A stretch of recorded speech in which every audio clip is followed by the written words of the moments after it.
Endi u uyga qaytib borishga yuragim betlamasdi, ammo ertasi kuni ona bola ortimdan go'yo hech narsa bo'lmagandek kirib kelishdi. Uzr so'ragani kelishgandir balki deb o'ylagandim.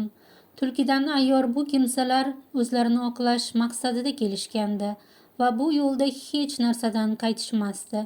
Turmushga uzatgunlariga qadar birov qizlarini ustidan shikoyat qilmagan. Ular bo'lsa yaxshi qizlarini yomon kelin bo'lganiga ishontirish uchun kelishgandi. Nima uchun yaxshi qiz yomonga chiqariladi? O'zlari yaxshi bo'lgan yaxshi insonlarning oilasidan aslo yomon kelin chiqmaydi. Bir oilaning baxti, quvonchi, malikasi bo'lgan qiz birovning uyiga borib ko'z yoshlari to'kilmaydi. Qaynonam asta gap boshladi. Ataylab hech kim kutmagan tarafdan.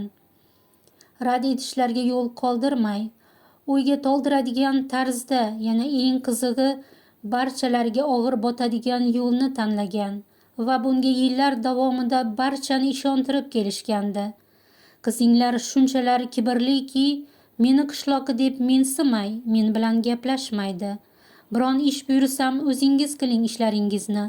Men sizga cho'ri emasman deb aytadi. Barcha ishlarni o'zim qilaman.